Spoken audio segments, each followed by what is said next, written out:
So I had reports from Kyiv about something awful, something extraordinary happening last night.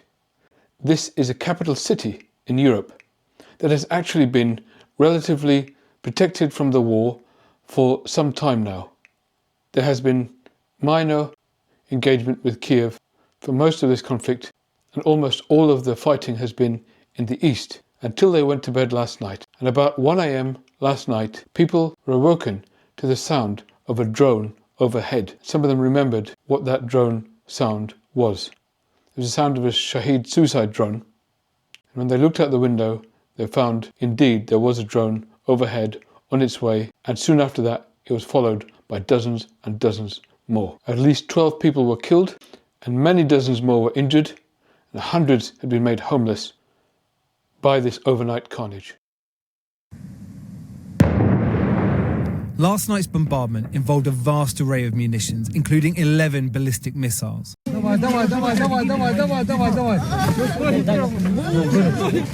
this residential building was one of 13 sites hit across Kyiv last night, and this girl was one of more than 90 injured.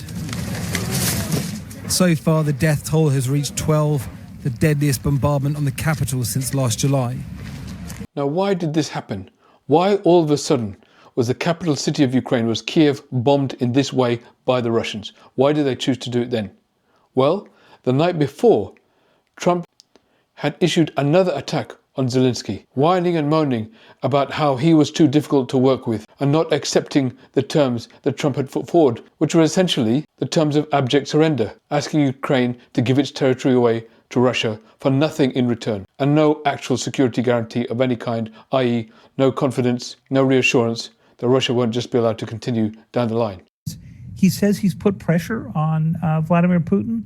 Well, so far he has given Vladimir Putin, without negotiations really starting, that Ukraine will never enter NATO, and given him all of this territory. So what exactly have they demanded of Putin? We haven't so far heard one thing. I think one of the most pernicious lies that we just heard was this idea that President Trump is putting pressure on President Putin. President Trump is right that he is exerting a strategy of carrots and sticks. The problem is that it's all carrots for Russia and it's all sticks for Ukraine. So yet again, Trump was attacking the victim and blaming the victim.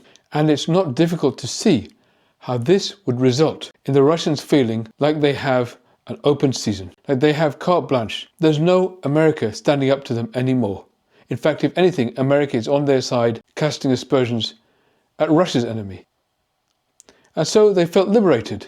And just after Trump's Truth Social message, they decided to go for it again and start bombing Kyiv and killing innocent civilians by bombing residential areas, clearly and obviously residential areas, across the city. There can be no doubt that this timing is not a coincidence. There can be no doubt that this would not have happened if the American president didn't take the side of the aggressor in this conflict. People are dead today because of it. And so what does Trump do? Sensing his own culpability in this, he issues a social media post. And what does he say? Vladimir, stop. Those were his words. Vladimir, stop. As if they're sitting in a bar together. And his friend Vladimir, he uses his first name note. His friend Vladimir told a slightly off joke, maybe a slightly inappropriate joke, like you might do amongst friends in a bar, and like you might respond by saying, "Oh, Vladimir, stop." That's all.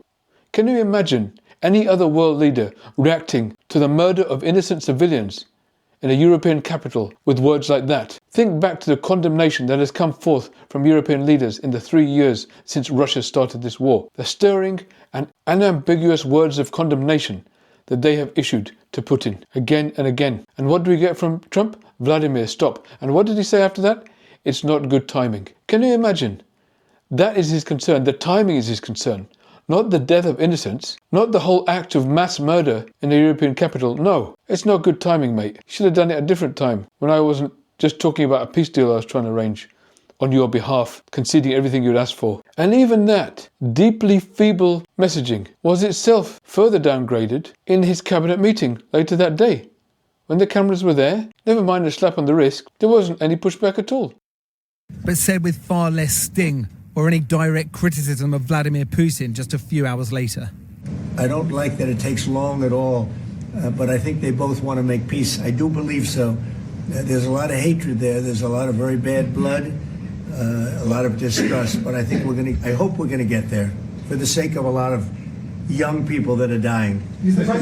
You see, Ukrainians, for the whole of 2024, were gripped by the US election. Really, if you think I am an avid follower of American politics, you should see what most Ukrainians were doing for the whole of 2024. They were glued to their screens watching every twist and turn of the American election because they knew their lives depended on it. They knew that there was a real chance that Trump might win, and they knew that if Trump wins, they lose. That their people, their family members, will die if Donald Trump wins because of what he says and what he plans. They were afraid from the beginning that he's no friend of Ukraine, he's no friend of the victims of this war, and all of the support that they relied upon from America all this time was in peril the minute he enters the White House.